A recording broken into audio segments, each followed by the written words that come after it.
Mullerian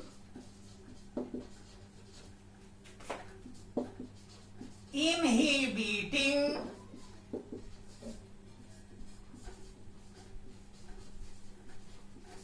hormone. This is the third one. Mullerian inhibiting hormone. It is also known as Mullerian inhibiting substance, MIS. हम लोगों ने देखे थे कि male secondary sex organ development में इस हार्मोन का क्या रोल था। फीमेल में ये हार्मोन ग्रैनुलोसा सेल से सिक्रीट होगा। ये हार्मोन का दो काम दिखाई देता है। एक काम, ये जो अर्ली रिक्रूटमेंट का प्रोसेस है प्राइमर्डियल फॉलिकल का, प्राइमरी फॉलिकल से देन सेकेंडरी फॉलिकल में, इस अर्ली रिक्रूटमेंट को रेगुलेट करता है मिस। इसका दूसरा काम, रिकॉल करें आप लोग, इस ग्रैनुलोसा सेल के अंदर मेल सेक्स हार्मोन एस्ट्रोजेन में कन्वर्ट होता है। अगर मैं यहां ग्रैनुलोसा सेल ले लिया,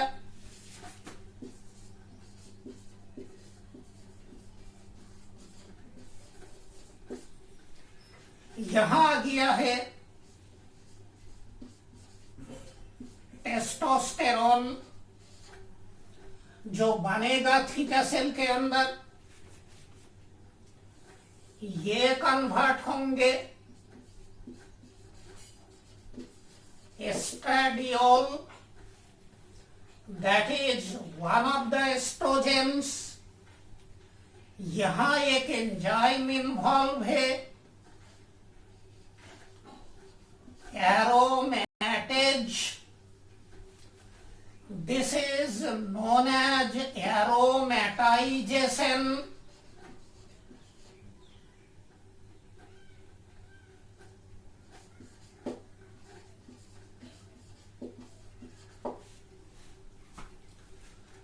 बच्चा, ये तो एंजाइम है प्रोटीन।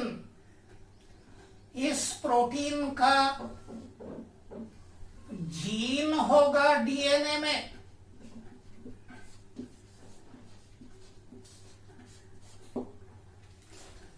इस जीन का एक्सप्रेशन को इनहिबिट करता है मिस। रिकॉल करें, Mullerian inhibiting hormone chemically protein है।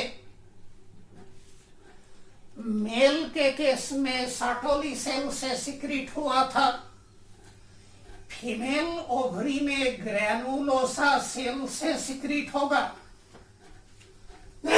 दो काम है इसका।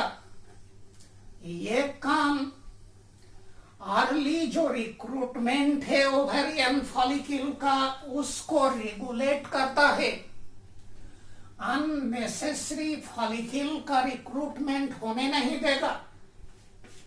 दूसरा काम, ये जो एरोमेटेज एंजाइम है जो मेल सेक्स हार्मोन को एस्ट्रोजेन में कन्वर्ट कर रहा है, इस एंजाइम का जो जीन है उसका एक्सप्रेशन को इनहिबिट करता है MIS, so that estrogen level does not increase unnecessarily in the female body. अगर unnecessarily बढ़ेगा तो एंडोमेट्रियम का हाइपरप्लेसिया हो जाएगा, ब्रेस्ट कैंसर का चांस बढ़ जाता है। इसलिए इस जीन का एक्सप्रेशन होना भी है और उसको रोकना भी है। इस एक्सप्रेशन को रोकने का काम कर रहा है कौन? MIS, that is Mullerian inhibiting hormone और substance. I think you got the point. इतने पॉइंट को हम लोग समाप्त कर दे। केमिकली क्या है? प्रोटीन है, secreted from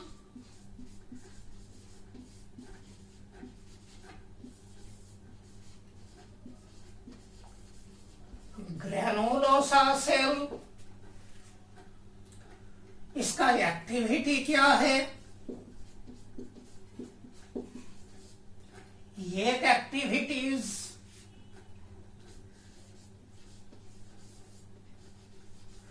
regulates the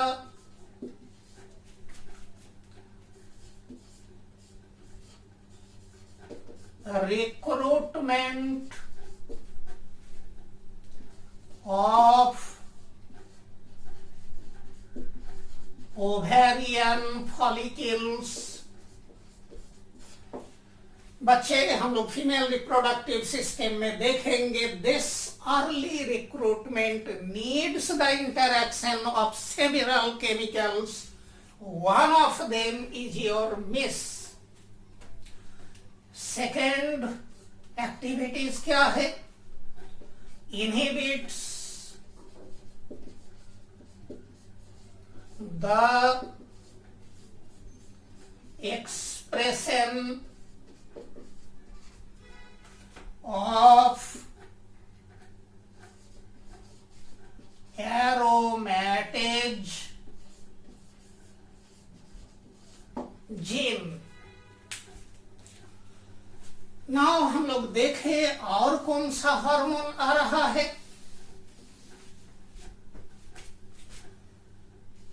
relaxin.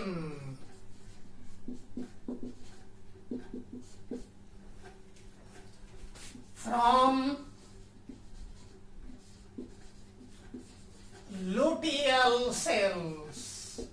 इससे आएगा कॉर्पस लुटियम से, इसका सोर्स प्लेसेंटा भी है। Chemically protein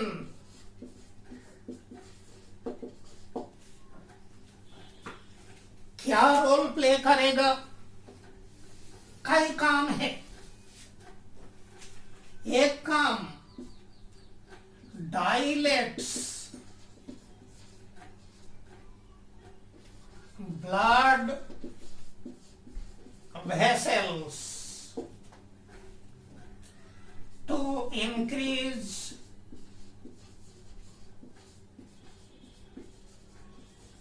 blood flow. Blood vessels अगर डाइलेट होंगे तो ब्लड प्रेशर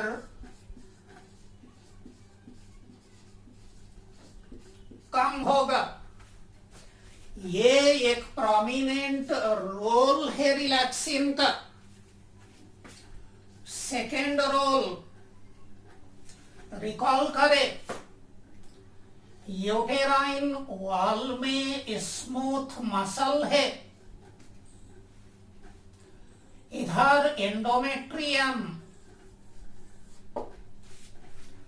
रिकॉल करें, आप लोग बोले थे estrogen increases the contraction in the uterine muscle. उस कॉन्ट्रैक्शन को इनहिबिट करता है प्रोजेस्टेरॉन, जो इम्प्लांटेशन और प्रेगनेंसी मेंटेनेंस के लिए नेसेसरी है। Relaxin hormone also inhibits the contraction of uterine muscle। तो क्या निकाल के आया? inhibits the contraction of uterine muscle। तीसरा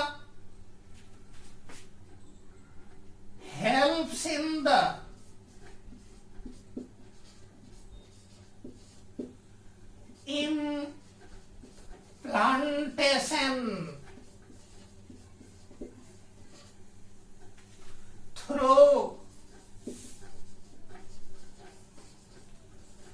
डेसिडुअलाइजेशन।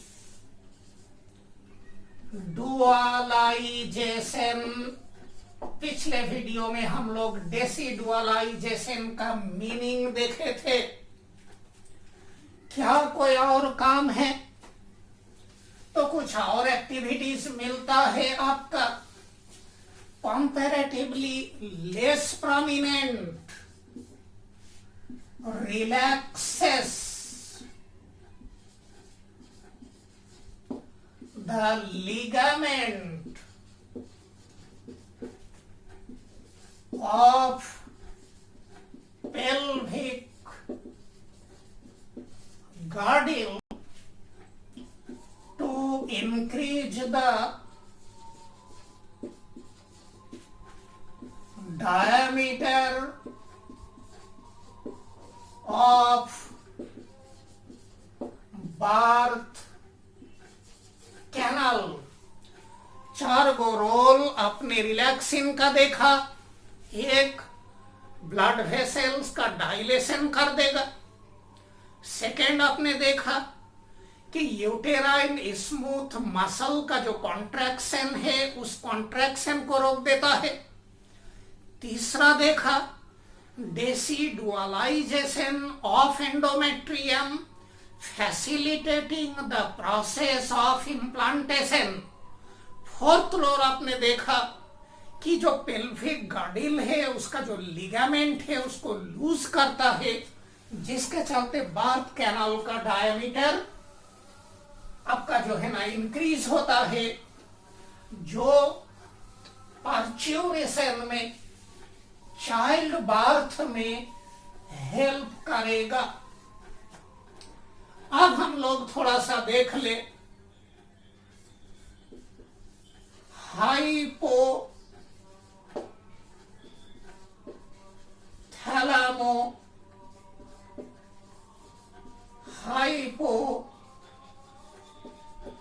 Hypophysial ovarian axis, that is जो GnRH है, जो एस्ट्रोजन प्रोजेस्टेरोन है, जो एक्टिविन है, जो इनहिबिन है, इसके बीच में किस तरह से रेगुलेशन पॉजिटिव नेगेटिव फीडबैक हो रहा है। दिस इज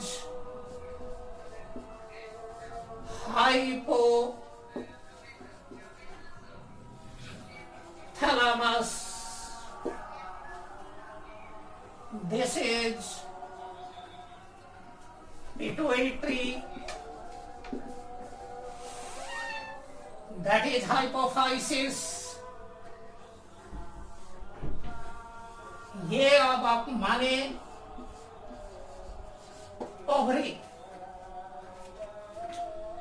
ओवरी से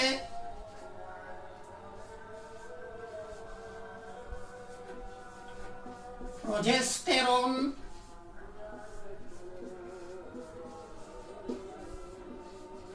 एस्ट्रोजन रिलीज हुआ। ये दोनों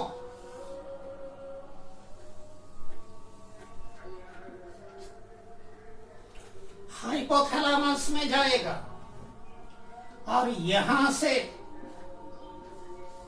गोनाडोट्रोपिन रिलीजिंग हार्मोन इसका सिक्रीशन को रिड्यूस कर देता है। This is the negative feedback regulation. फिर आप देखें, ओवरी से रिलीज हुआ इनहिबिन, ये इनहिबिन बी, ये दोनों पिट्यूटरी में गोनाडोट्रॉफ के ऊपर काम करेगा और यहां से एफएसएच सिक्रीशन को रिड्यूस कर दिया। This is also negative feedback. यह एक इंटरेस्टिंग सिचुएशन है।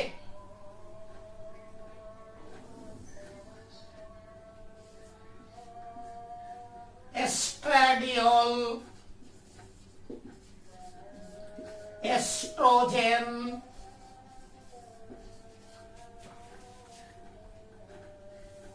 पिट्यूटरी में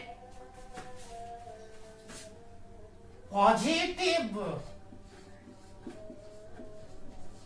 feedback. This is very important. इसको देखो, इस पॉजिटिव फीडबैक से क्या होगा? एलएच का प्रोडक्शन बढ़ता है, एफएसएच का प्रोडक्शन बढ़ेगा। 3 गो एरो अप दिखाए हैं, एफएसएच में सिर्फ 1 एरो अप किए हैं। इट मीन्स एस्ट्रोजन का लेवल जब बढ़ेगा तो एक सर्टेन स्टेज में, वो मैं आपको अभी बताऊंगा, ये एलएच प्रोडक्शन को mainly and to some extent FSH production को इंक्रीज करता है। देखो यहां ये रोकता है जीएनआरएच हाइपोथैलेमस में काम करके, यहां एस्ट्रोजन पिट्यूटरी में काम कर रहा है, और mainly LH and to some extent FS secretions को इंक्रीज कर रहा है। ये कब, ये कौन सा स्टेज में पॉजिटिव फीडबैक शो करता है? इसको जरा आप देखो बाबू। फिर आ गया menstrual cycle, 14th day, 28th day, यहां ओव्यूलेशन होंगे। ओव्यूलेशन से पहले, दैट इज अगर हम लोग ये 12th डे ले,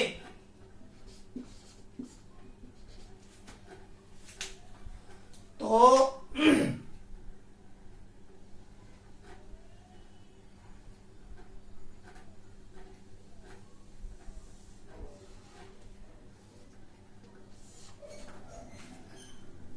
ये एफएसएच शुरू में ज्यादा फिर घटेगा, और ओव्यूलेशन से पहले एफएसएच लेवल बढ़ा। अगर हम लोग एलएच लेवल ले,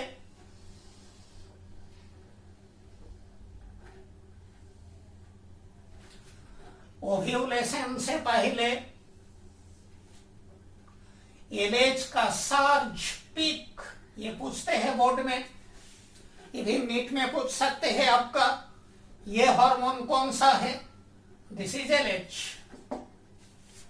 ओव्यूलेशन से पहले एलएच और एफएसएच में जो सिक्रीशन बढ़ा है, due to the positive feedback effect of estradiol और एस्ट्रोजन। तो कब एस्ट्रोजन का एलएच के ऊपर पॉजिटिव फीडबैक हुआ? Just before ovulation. तो यहां हम लोग इस चीज को लिख ले, बिफोर ओव्यूलेशन, that is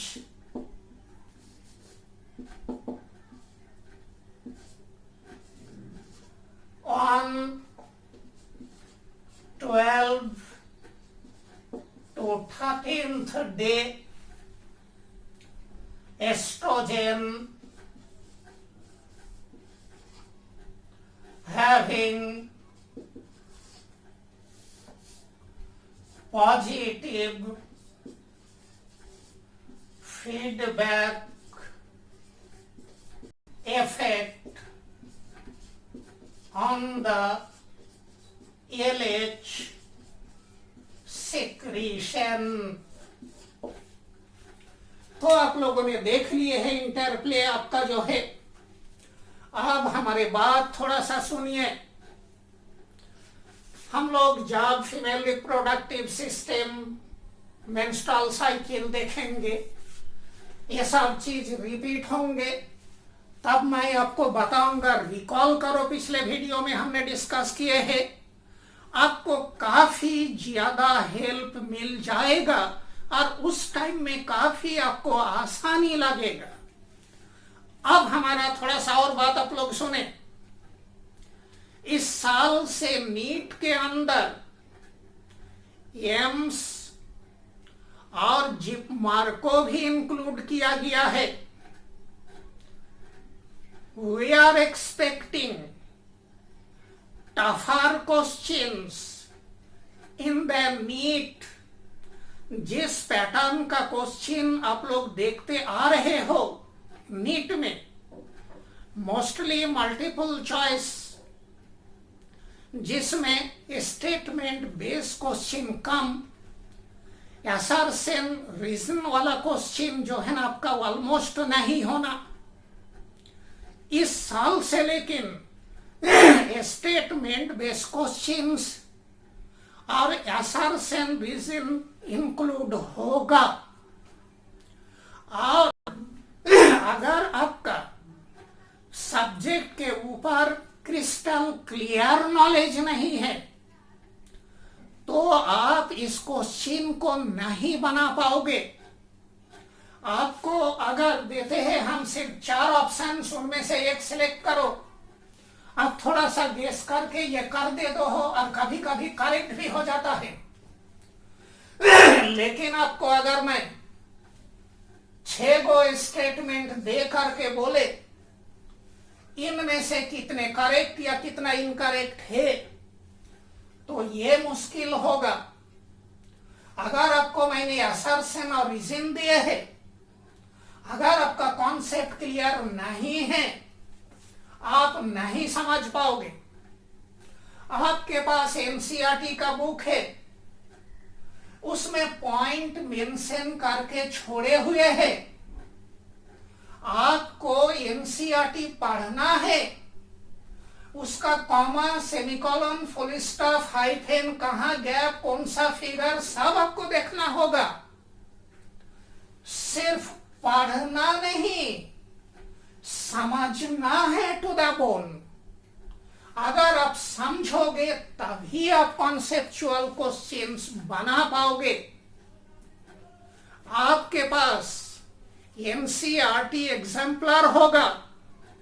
अगर आप एग्जाम्पलर देखो और कोई भी चैप्टर का खोल के उससे क्वेश्चन देखो, आप देखोगे उसमें कॉन्सेप्चुअल क्वेश्चंस बना के रखे हैं आपका। और वो कॉन्सेप्चुअल क्वेश्चंस बनाने के लिए एनसीईआरटी को टू द बोन आपको समझना होगा, आप तभी बना पाओगे। तो सिर्फ ऐसा नहीं है कि एनसीईआरटी को मैं रट रहा हूं, नहीं होगा। आपसे 70% क्वेश्चन बन गया, आप खुश होकर के आ गए, आपका सिलेक्शन हुआ नहीं। यहां 2 चीज देखो, एक बायो में 90 क्वेश्चंस, हम तो बोलते हैं ये 91, 92 क्वेश्चंस होते हैं। रीजन केमिस्ट्री का भी क्वेश्चंस 1-2 जो बायोमॉलिक्यूल से रिलेटेड होता है आपका, इनमें से आपको 85 मिनिमम बनाना है करेक्ट, तभी आपका सिलेक्शन होगा। सिलेक्शन के मतलब you are going to get the government medical college. Selection तो आपका 150 में भी हो जाएगा, आपको नहीं मिलेगा गवर्नमेंट मेडिकल कॉलेज, आपको प्राइवेट में जाना होगा। तो एक चीज 85 का अगर आप टारगेट लेकर के चलते हो तो आपको चीज थोड़ा सा डिटेल्स में देखना होगा, उसको समझना होगा। मेरे लिए एनसीईआरटी का लाइन रट करके आप 70-75% क्वेश्चन बना दोगे, आपका सिलेक्शन नहीं होगा। बच्चे, आपको अगर मैं एक एग्जांपल दूं, आपका कैपेसिटी है 40 केजी लोड सर में लेके चलने का। आपके ऊपर हमने 30 किलो लोड दिए हैं, आप लेकर के चल रहे हो आसानी से। That is the 70% level. अब अगर मैं 1-1 किलो करके लोड बढ़ाऊं, आपके लिए मुश्किल होना शुरू होगा। तो 70% के ऊपर जब आप क्वेश्चन अप्रोच करने जाओगे, वो टफर क्वेश्चन होगा, और उस टफर क्वेश्चन के लिए आपको नॉलेज चाहिए। फिर एक पॉइंट सुनो, बायो में 90 क्वेश्चन, आपका टारगेट होगा 30 मिनट्स में मैं इसको खत्म करूं, so that you can save the time for your chemistry and physics. आपको मैंने बायो का क्वेश्चन दिया और आपने 2 घंटा में सोच सोच के जो है ना क्वेश्चन बनाया और अपने 80 क्वेश्चन करेक्ट कर दिया। ये नहीं हुआ। उस टाइम में जब क्वेश्चन आपको मिले, टेंशन कितना होगा आपके ऊपर। मैं फिजिक्स बनाऊं, केमिस्ट्री बनाऊं, बायो बनाऊं, वो टेंशन में आपका जो है ना धड़कन बढ़ेगा, एड्रेनालिन का बाढ़ आपका बॉडी में जो है ना आएगा। आपका टारगेट होगा 30 मिनट में 90 क्वेश्चन मैं सॉल्व करूं। अगर आपका नॉलेज है तो आप क्वेश्चन का आंसर रैपिडली अप्रोच करोगे। अगर आपका नॉलेज नहीं है, आप सोचने लगोगे, that will kill the time. Okay बच्चा रे, पढ़िए, फिर हम लोग अगला डिस्कशन करेंगे।